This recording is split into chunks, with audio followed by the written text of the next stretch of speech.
Coucou les amis et bienvenue. J'ai voulu faire cette vidéo de ce jour comme ça, à l'arraché, voilà, sans être forcément dans mon studio d'enregistrement habituel, sans forcément faire les montages habituels et tout, parce que je voulais partager quelque chose qui m'est venu comme ça, spontanément avec vous.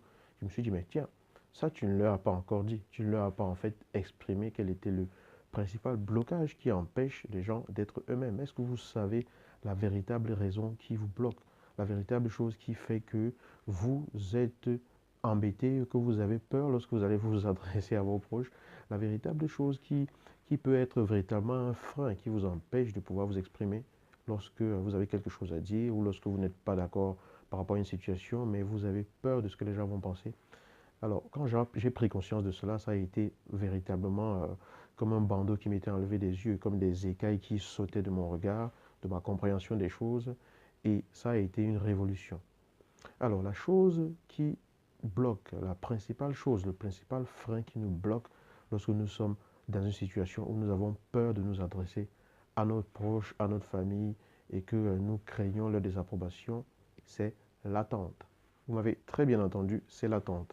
Le fait d'attendre. Mais attendre quoi? Le fait d'attendre, par exemple, l'approbation des autres. Le fait de se dire secrètement, ah, si seulement ils pouvaient être d'accord. D'attendre des autres qu'ils aient besoin de valider nos choix.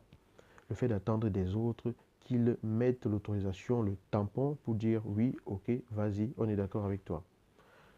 Tant que vous attendez, le risque de frustration est élevé. Tant que vous attendez, le risque de déception est élevé. Si vous prenez la responsabilité de votre vie et que vous décidez de prendre vos propres décisions, sans forcément conditionner cette décision et la mise en œuvre de celle-ci à l'attente et à l'approbation qui va venir des autres, vous développez votre autonomie. Parce que le fait d'attendre tout le temps que les autres valident explicitement ou implicitement les choix que vous prenez traduit un manque d'autonomie. Et ce n'est pas de votre faute, ce n'est pas de notre faute. On a été élevé de cette façon. L'éducation nous apprend à attendre l'approbation. Oui, tu es un bon garçon, oui, tu es une bonne fille. Voilà, on nous a appris à attendre l'approbation des adultes, l'approbation des parents, et c'est bien. C'est normal, on doit grandir dans un cadre bien établi, dans des limites bien encadrées pour que l'enfant ne devienne pas n'importe quoi. Il faut effectivement un cadre dans lequel il faut se développer. Donc, c'est normal d'avoir ces cadres-là. Mais une fois qu'on arrive à l'âge adulte, à l'âge où on prend sa responsabilité, une fois qu'on évolue dans la vie, on devrait de plus en plus apprendre à être responsable sans forcément attendre. Apprendre à prendre ses décisions et bien sûr à en assumer les conséquences qui en découlent, qu'elles soient positives ou négatives. Après, tout ceci est également question de perception. Donc, n'attendez plus secrètement des autres qu'ils approuvent les choses qui vous tiennent à cœur.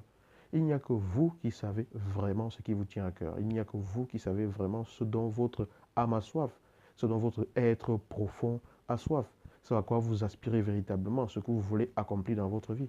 Si vous êtes dans une situation qui vous tient vraiment à cœur et que vous voulez la vivre et que vous savez que c'est cette situation qu'il faut que vous viviez parce que c'est important pour vous, cet homme que vous aimez et que personne ne veut vous voir fréquenter, parfois pour des raisons qui n'ont pas de sens ou des raisons purement égoïstes, alors vous suivez votre voie. Cette aspiration à faire ce métier que vous avez toujours voulu faire depuis tout petit et que vous avez décidé d'abandonner parce qu'on vous mettait la pression pour faire bonne figure et suivre une certaine voie dictée par la famille, les proches, etc. Maintenant que vous avez la possibilité de décider pour vous, vous pouvez faire ce qui vous plaît. Vous pouvez progressivement mettre des choses en place pour faire ce qui vous plaît sans craindre la désapprobation des autres. N'attendez plus que les autres valident parce que maintenant vous êtes grand, vous n'êtes plus un bébé, vous n'avez plus à attendre qu'on s'occupe de vous, que l'on comprenne vos décisions, que l'on comprenne vos besoins. Vous devez identifier vos besoins et les vivre. L'attente est redoutable. L'attente, c'est ce qui vous bloque. L'attente de l'approbation des autres. N'attendez plus. Prenez les rênes de votre vie. Prenez la responsabilité. Soyez vous, autonome et accomplissez qui vous êtes. Voilà, c'est ce que je voulais vous dire rapidement ce matin pour partager cela avec vous parce que ça m'est venu comme ça et je me suis dit, mais tiens, dis-leur ça. Tu ne leur as pas encore dit. C'est la première prise de conscience que tu as faite, alors partage-la avec eux pour qu'ils puissent comprendre. Si ce n'est pas le cas, vous pouvez encore vous abonner à cette chaîne. Abonnez-vous pour être informé des prochaines vidéos. Et sachez que là, je suis en train de préparer une nouvelle série qui va commencer bientôt. Nous allons fermer temporairement la page de la série Oser être soi et on va attaquer la série sur la communication dans le couple. C'est un problème que l'on rencontre tous, moi le premier, et j'ai compris pas mal de choses et tous les jours je découvre des choses que je veux vraiment partager avec vous pour une vie de couple plus épanouie. Mais pour l'instant, abonnez-vous et partagez. À très bientôt et je vous dis merci de me suivre jusqu'ici. À bientôt.